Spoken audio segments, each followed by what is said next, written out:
How many of you out there remember playing games like Revolution X or T2 the arcade game in your local arcade or pizza parlor, maybe even a movie theater? I know I did. It was really cool. It had that big gun. You would kind of, just move around and it would shake while you shot it, right? But those weren't the first games that played like that. So with an upcoming release and a franchise that did start it all, I thought this would be a great time to go back and look at the history of the franchise for Operation Wolf.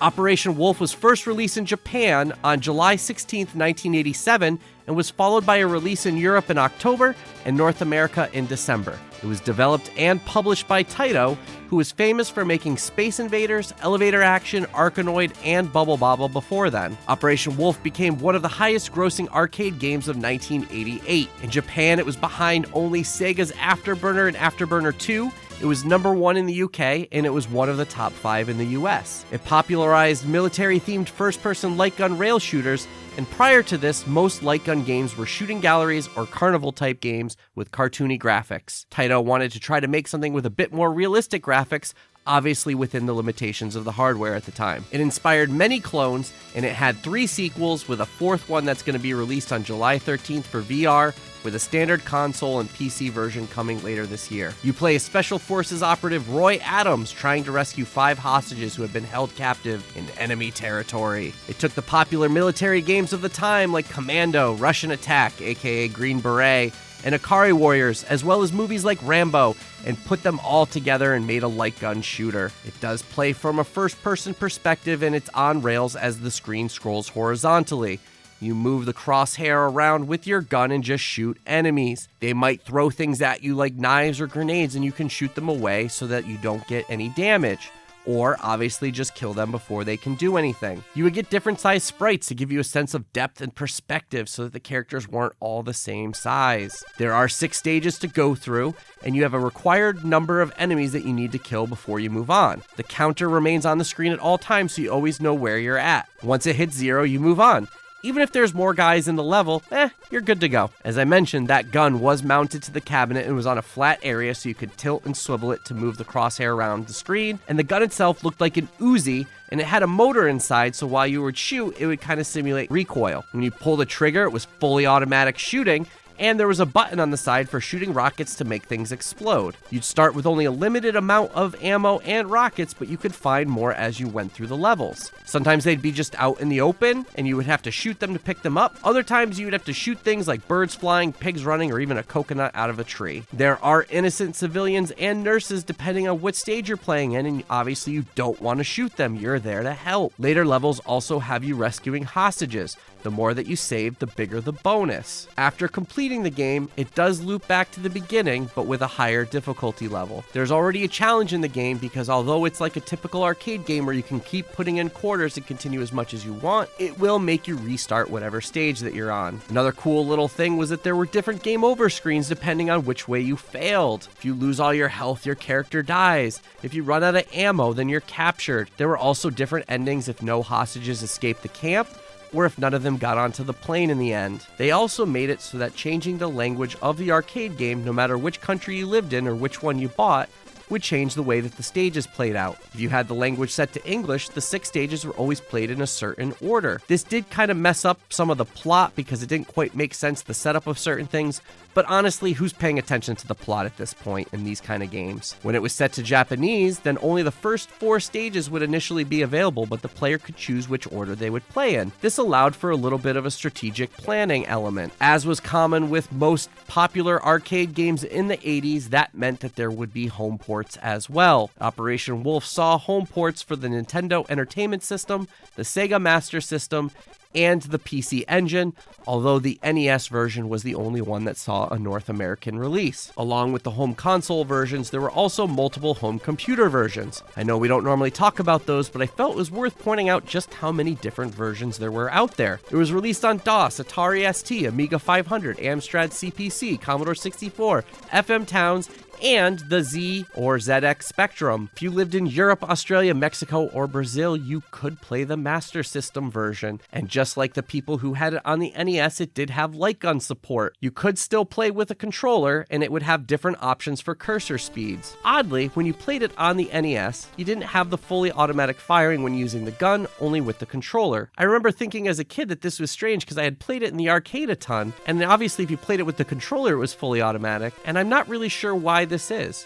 I tried doing some research and I couldn't find anything, and the only guess that I have is that maybe with the flashing screen of using a light gun, when going fully automatic, it would have too much of a flashing pattern. Unfortunately, the PC Engine version didn't have any kind of light gun support at all. The NES and Master System versions were far from arcade perfect. They had much smaller sprites, and they were always the same size no matter where they were on the screen, losing that whole perspective aspect. The Master System version does have a slight edge by having more colorful sprites and a bit more detail, but the NES version does have multiple endings depending on how many hostages are saved. The more that you save, the happier that the president is. The PC Engine version had a much better graphics and was much closer to the arcade, but unfortunately the sound department takes a huge hit. It's very strange to see how great the graphics are and how terrible the sound is.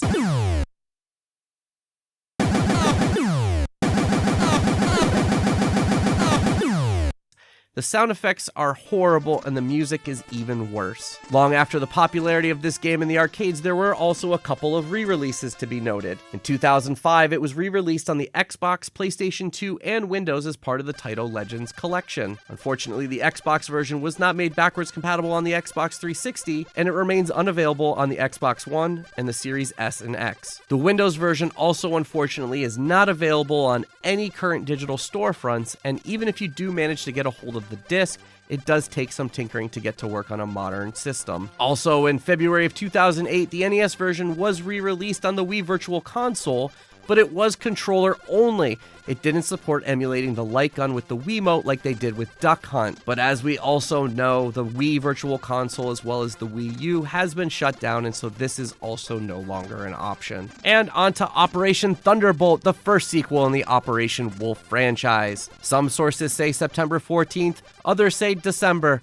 Either way, it was first released in Japan in 1988, followed by February of 89 in the US and March of 89 in Europe. Once again, it was developed and published by Taito, and this time the plot has Roy Adams joined by Hardy Jones, and they must save American hostages in the fictional African province of Columbia. Changes to the gameplay are that it's now two-player, so you both can work together, and it added some 3D forward-scrolling sections to go along with the side-scrolling like the original. Once again, you're shooting and you have grenades and rockets with the extra button, and you go through the stages to capture 6 bases. Once again, if you don't save the hostages, you fail, and in Stage 8, there's also a pilot being held hostage, and if you don't save him, you can get a bad ending with no more continues allowed. It was one of the top 3 highest grossing arcade games of 1989 in both Japan and the US. Unlike the original Operation Wolf though, there weren't as many home port releases. In terms of consoles, only the Super Nintendo Entertainment System got one,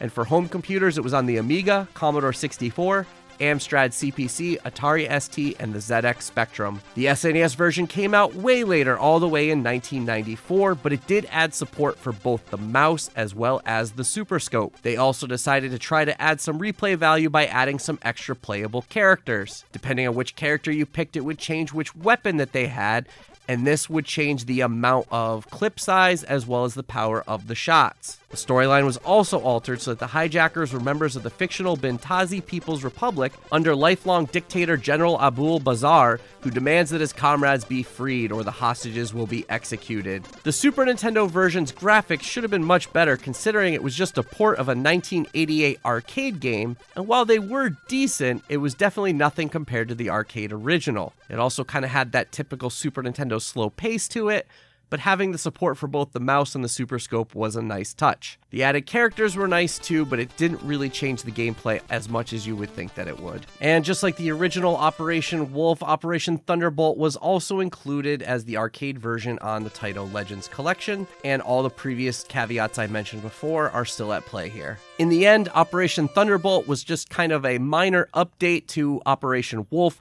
but having the addition of a second player definitely made it a lot more fun to play as a kid. The year 1994 not only saw the home release of Operation Thunderbolt, but also the arcade release of the next entry in the franchise, Operation Wolf 3.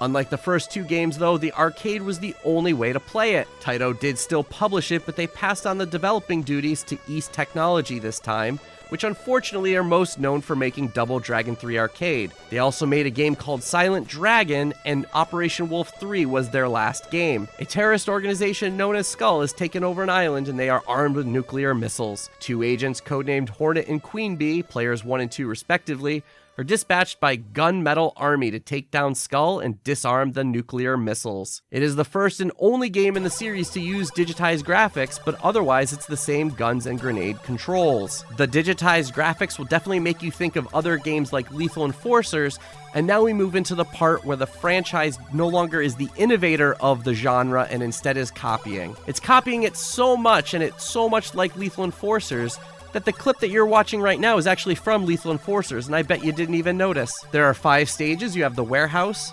freeway, wasteland, and silo, with the 5th level being shooting down of missiles while mid-flight. You also have power-ups this time. There are enemies that are walking around that have these briefcases, and you can shoot them, and it basically picks up a new weapon for you to use, like a machine gun or a shotgun. Unlike the other two games, you no longer have to worry about finding new ammo. You actually have unlimited this time, and once you let go of the trigger, it actually fully reloads your clip. When you do run out of ammo, though, your fire rate does slow down, so you can keep shooting, but it's only a little bit at a time, and it'll speed up again once you stop. Just like Operation Thunderbolt, there are also multiple endings. You can get a good ending and a bad ending based on how you do in that final mission. This one is a lot less memorable. I didn't even know that it existed.